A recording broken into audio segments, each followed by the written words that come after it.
Hey guys, what's up? Michael here, coming at you with another Nerf video, and hopefully you can hear me. First person this time, using my GoPro. And today I'm going to be showing off some Nerf guns that I may or may not be selling. Yeah, we'll go through them right now. So, go through the big one last. This is my Nerf Maverick. As you can tell, it's been spray painted both sides, even the barrel.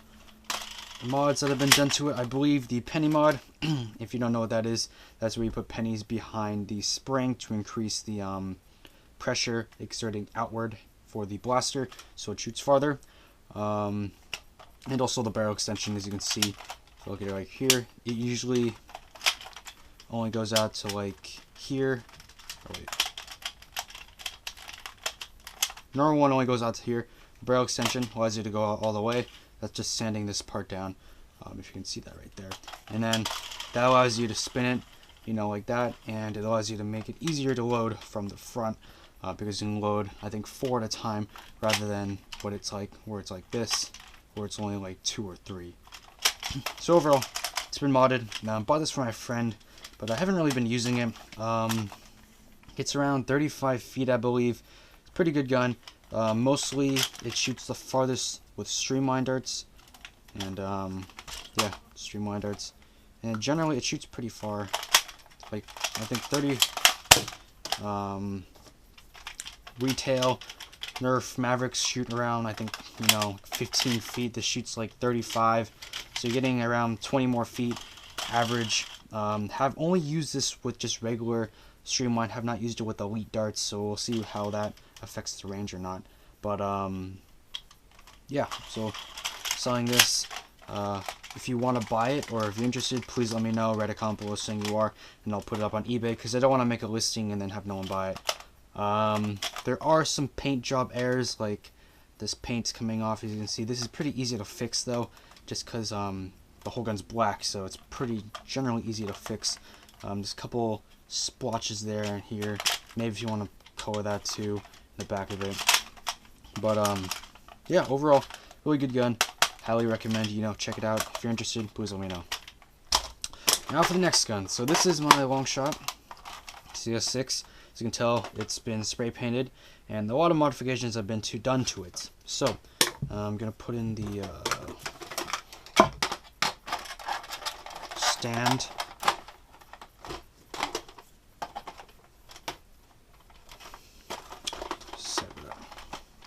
So, the first modification is actually no, there's no modifications for the back stock area.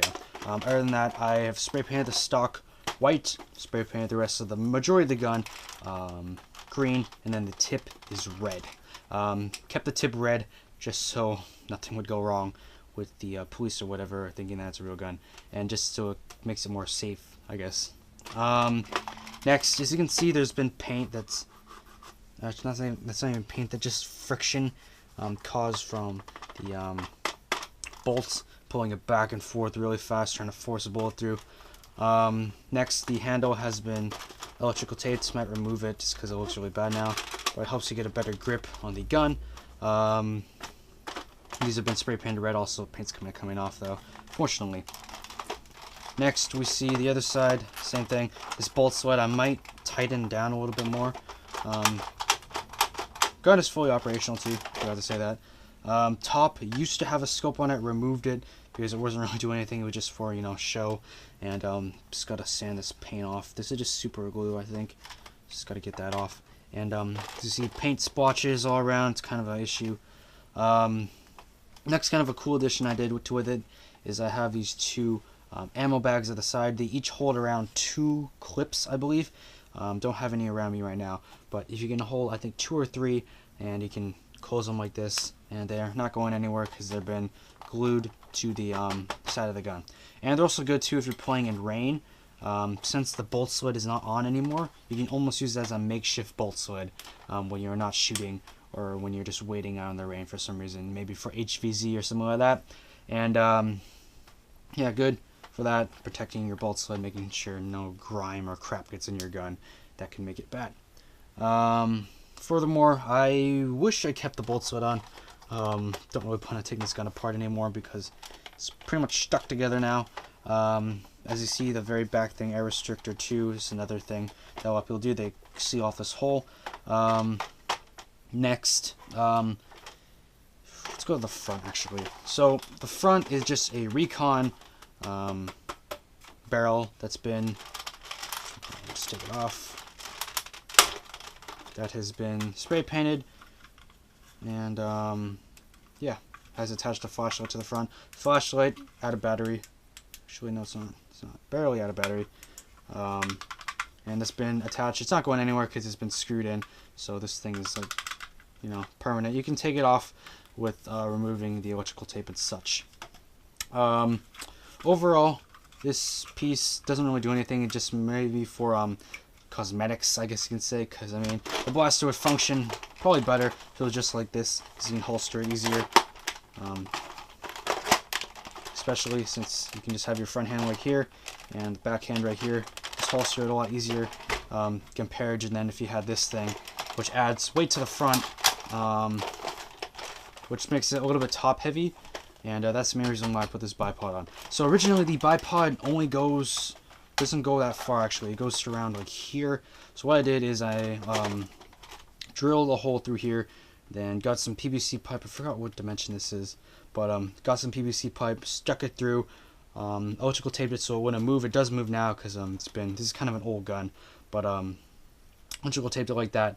Now attached legs onto it, so now when I'm just resting, I could stick it like this, and the good showpiece gun.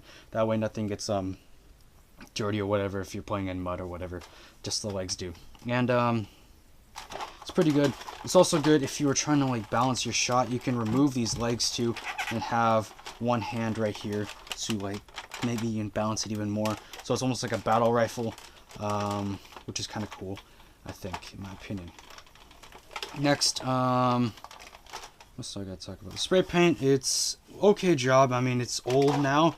Like the whole gun is generally pretty old. That's why it looks like this. When I first had the whole thing done, it looked really good. But now since the spray paint is slowly coming off, looks kind of messy and such. So this shouldn't be too hard to fix, and you can just buy some really cheap paint and fill in the cracks and such just to fix it up. Next, I'll show you how it fires. Let me just see a second. Just gotta find a clip. Hopefully, okay. We found drum mag. 16 drum mag. This gun generally works really well, even though at the bottom, as you can see, these bags can kind of hang over. Works generally pretty well with mini drum mags and even the Raider drum mag, but I wouldn't recommend it because you're going to be pulling this trigger back a lot, and sometimes this gun can jam. There is a higher pullback on it, because if you just, this is not even me trying like that, as you can see, and if you can hopefully hear, there are 3 springs, I believe. One Night Finder, and then 2, the original long shot spring. I've stretched it out though, and then another spring that I found. And overall, shoots really good. I wish I had brassed it though. If you can see inside, I have electrical taped it to make the barrel connection more smoother, and so the plastic doesn't rub against each other as much. Furthermore, the pullback is a lot more, but you can pull it back with 2 hands versus the long strike I have, which requires both hands. So this just requires one. So if you hold it like this, pull it back generally pretty easily, send it forward, and then fire. One thing I wish if I had done something different is making this bolt sled easier to cock back, because all that's holding, there's a lot more giveaway when you're pulling it back and forward, because the drawback is so much. You can also cock it from the chamber, I guess you can say, but that's kind of weird. So let's shoot it. Oh shit. And that's the problem with the stock too. It's not like too good. So generally, when you're using this gun, you want to pull it back fast, not slow like this. It's very bad for it. Better if you pull it fast for the bolt to lock in. So we're gonna get our Nelson. Some issues with this gun, like you have to make sure it locks in place with this, because sometimes the clip can get disaligned, and I might take that off just to make it more of an angel breach gun, so it's a lot easier to lock in place. So we're gonna be firing some small wheat darts. Let's go. So overall, range tested this gun over the weekend. It shoots around, I want to say, if you put arc to it, it'll shoot 100 feet. No doubt about that. But you're shooting it like chest, like this, just like that. Won't shoot that far. Let me think. Maybe 75. I think 75. Because I remember if you're watching my old Nerf. Oh my God, the stock. My old Nerf videos where I showed you using it in a park. It shot pretty damn far, and it worked very, very well. And this is another example of the gun jamming sometimes, because it will jam a lot on you if you don't use it properly. And yeah, overall, if you're good with it, you can shoot it pretty fast and make this a really death machine, kind of. It is a sniper rifle. If you take that off the front, it makes it a lot easier to use, and you can pretty much destroy any team with this thing. So yeah, if you guys are interested in either one of these guns, please let me know. If you are, then hit me up, and I will make a listing on eBay, and then we'll sell it to you right there. Because just trying to get rid of these guns just so I have enough money to, you know, buy better guns and upgrade those and make something cool out of that. So thanks guys for watching. Hope you enjoyed. And peace out, guys.